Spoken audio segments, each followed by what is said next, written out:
I want to introduce our first speaker, who's an amazing woman. She's a physician, and a real doctor, not like a doctor of education or something like that. A real, no offense to any doctors of education here.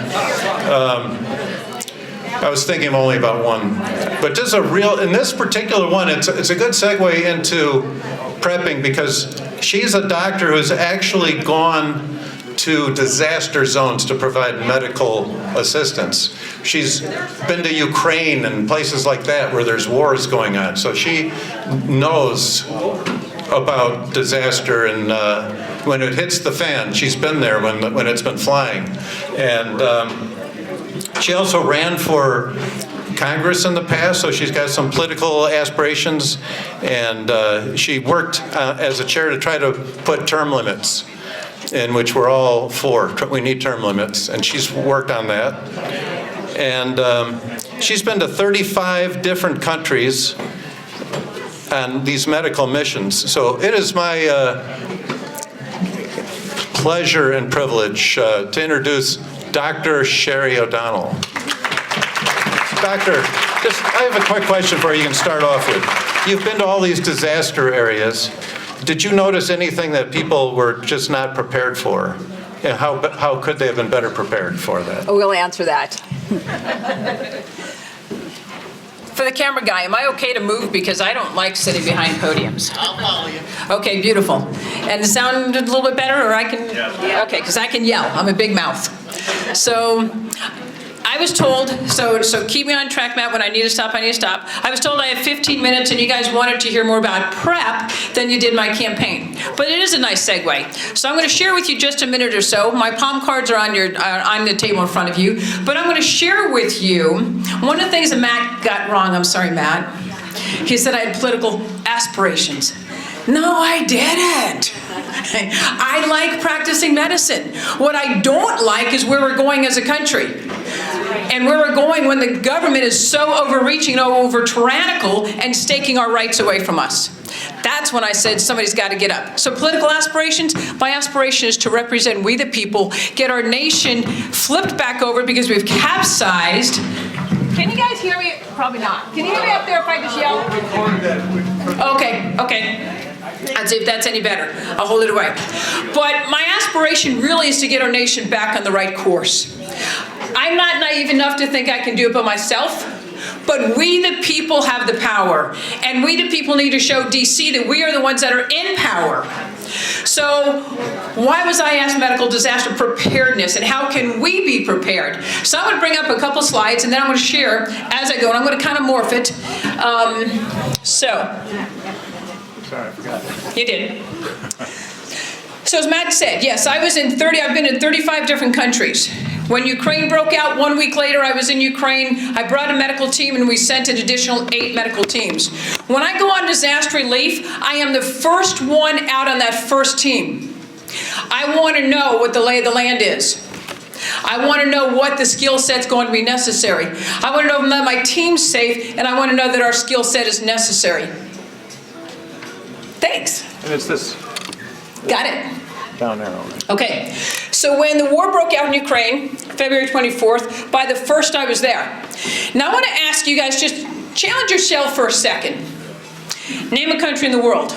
If there is a disaster and you were notified, oh my goodness, massive earthquake, 8.1 was the biggest earthquake that there could possibly be. Usually it's around the 7 Richter. 8.1, and you were tasked to get there. Bring medical supplies, bring a team, and go bring healing to the people that have just had everything lost. What would you do? What would be your first step? That's the skill set that over the years I've acquired, that God has blessed me with, to be able to work those systems. Part of that, yes, we're going to talk about medical preparedness and how are you prepared, because ladies and gentlemen, I'm going to let you know a secret. COVID was planned.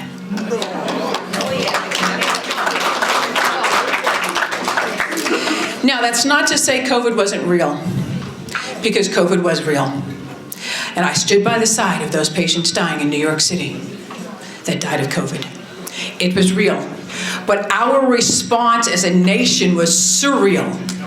And that's when I said that can never, ever happen again. So because of my medical experience, my disaster relief, on a Friday afternoon I was called and asked if I'd go and serve in New York City 4 years ago. 4 years ago, every single one of us were watching the TV, wondering where and when and how COVID was going to affect us and if it was. But I was asked if I would go and serve in New York City. I said, ma'am, I know nothing about COVID. And she said, nor does anybody else. But you can work in untraditional settings, chaotic environments, and little supplies. I said, ma'am, now you're singing my song, what are you really asking? She said, would you serve in New York City? That same response that I gave her that afternoon is the exact reason that I stand here in front of you today. I said, ma'am, if I'm a first responder around the world in my country, how can I not when my own country needs me? If you're asking for an answer now, I'd have to say yes. Fast forward, only because we're short on time. My country needs me. How many vets do we have in the room tonight? Thank you. Thank you. How many vets? I have not ever had the opportunity to serve my country like you and like you have. But this is the hour that I will serve my country. So, medical preparedness.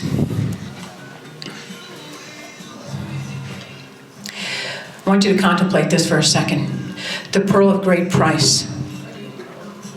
We know the parable, also known as no time for cowards.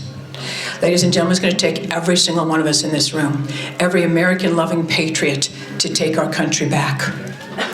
Matthew, and again, the kingdom of heaven is like a merchant seeking the fine pearls, and upon finding one pearl of great value, he went and sold all that he had and bought it. That's where I'm at. I've laid my practice down. I've laid my life down. It'd be a whole lot easier to sit at home tonight instead of trying to figure out where I'm going to be tomorrow. But every one of us, there is no price too great to pay right now. Why? Because there's an attack against our kids. There's an attack against our nation, and we're going communistic. And on my watch, it will not happen. So do you believe the value of our pearl, our great Republic, America, is worth fighting for? I do too. So, be prepared. Don't be a victim. COVID victimized every one of us in some capacity. Don't be a victim. The first time, shame on them. The second time, shame on us. We've awakened. And you've awakened the mama bears, you've awakened papa bears. It's time. Don't be a victim. So aspects of preparedness. For every disaster, there are 4 aspects of preparedness. Mitigation, and how do you stop it? How do you prevent it? Preparation, response, and recovery. Make plans for your animals as well. And perform periodic drills so that you're ready when disaster strikes. Every unprepared American is a potential barrier to the effectiveness of our response to disaster. Make a list of action steps. You've got to know that. You know, as a physician, I run codes. If someone is dying, they've lost their pulse, they've lost their heartbeat, we run codes, but we've gone over it and over it and over to become second nature. Make sure that your disaster preparedness is the same thing. And if you want slides of this, I'm going to have to go through it fast because Matt's going to hold me to time. But print and post a hard copy of your action items. Plan where everyone can see it. Do not rely on having access to the internet, guys. Internet's going to go down, or a computer. Know the emergency warning systems that are available in your community, but don't rely solely on those. And if you have children in school, know the school's emergency plan. Make sure that the school also has a list of names that can pick up your kid if something were to happen. Any preparedness begins with knowing what you are preparing for or against. If we knew COVID was coming, we would have been a whole lot more prepared. We didn't. They caught us blindside. But to fail to plan is to plan to fail. When planning for a potential disaster, think practically. Anticipate what is our greatest natural disasters. In the UP, avalanche, snow, right? Around the nuclear plants. I'm between 2 nuclear plants where I live. That could be a nuclear disaster. So know what is the most likely. And then be prepared to help your family and neighbors. Guys, as we're prepared, they're going to come to you because they're going to know you've got some answers. Approach preparation from a standpoint of doing the prudent thing, not from a basis of fear. What they did during COVID was instill fear. Fear crippleizes people, and that's what happened. Why do we still see people wearing masks? Because they're ignorant and because they're fearful. They shut us down with fear. Do it from a practical standpoint, not a fear. Emergency supply kits. So there's at least 3 emergency supplies that are recommended for each household. I call it the grab and go bag. 1 for your home, 1 for your car, and 1 for your workplace. Your grab and go bag must contain what you need, yet you must be able to carry it for whatever distance it is. When I take a medical missions team, you pack it, you carry it. Okay? It's got to be the same. Good backpack, each family member should have what they need in their bag.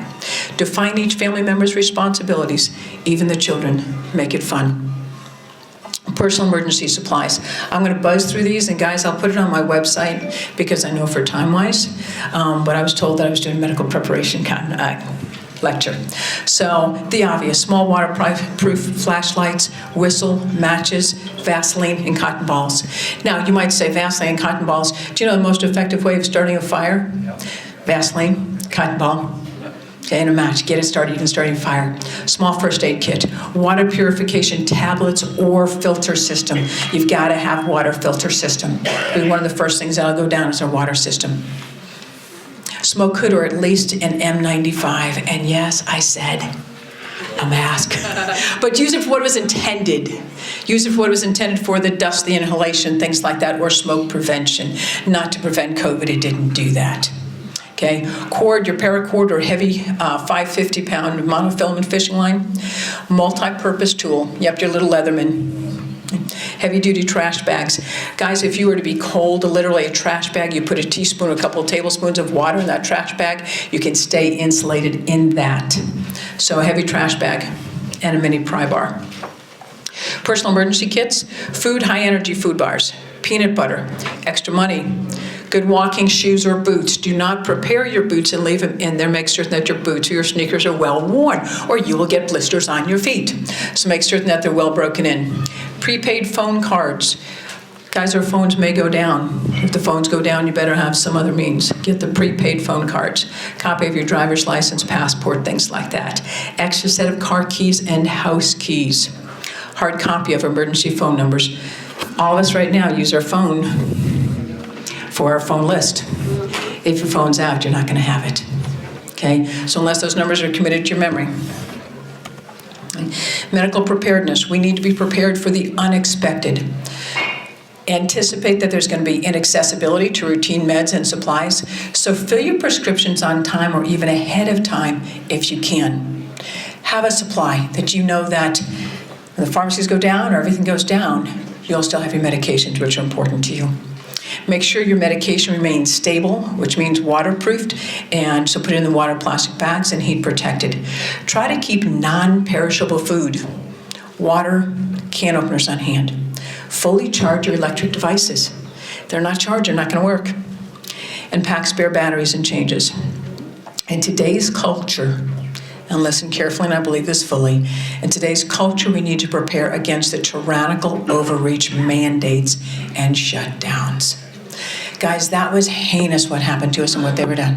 Oh, Matt's standing up already. Okay, now I'm just going to go through the med stuff. Okay, first aid kits, it's here. I'm not going to go through everything. Again, if you want copies, let me know, okay? But the first aid kits, I'm going to throw in a couple of things that you may not be thinking about. The triangular bandages. There's a book that is fantastic. I've used it multiple times overseas, Where There Is No Doctor. Where There's No Doctor is going to take some of the practical things because when you don't have a doctor, okay? So the name by itself speaks to what it is. But a good first aid kit, okay? Surgical scrub brush is really, really, really important. Needles, things like that. And like I said, I'll get this on there for you. These are your meds. Ivermectin, hydroxychloroquine. They're not only effective for COVID, and yes, they are effective for COVID, they're effective for a lot of other viral infections. Guys, I've been on hydroxychloroquine multiple times when I've gone overseas. It's a safe, effective medication. Okay? Broad spectrum antibiotics. Water, water, water, water. Now, I had to get to this slide, Matt, because it's perfect. When COVID came out, this was what we were told. Okay? I found a copy of the new hospital policy for COVID. Scribble everywhere, right? It made no sense. Initially, this is clearly what it felt like. And to many of us, it may still feel this way. But there is an answer. When we stand united, we will win this. Improvise creatively where and when necessary. Get out your MacGyver kits. Okay? 2 things that people may not know. If you're in a situation where there's bleeding cornstarch and baking powder, with most of our kitchens have in there, super glue. Get some super glue in there. It's lightweight. It'll heal a lot. It'll close up a lot of wounds, should that be the case. For such a time as this, we're called to preparedness is not only because of looming storm clouds, it lies in the very core of what it means to be a follower of Christ. Be like the sons of Issachar, who understood the times and knew what should be done. Okay, how'd I do? Dr. Sherry O'Donnell, running for U.S. Senate. Guys, I need your help. Visit my website. I need you to carry me over the finish line, and together we're going to do this. Dr. Sherry O'Donnell, thank you so much. Thank you so much. And we have a candidate for U.S. Senate that understands how to prepare and how to prevent.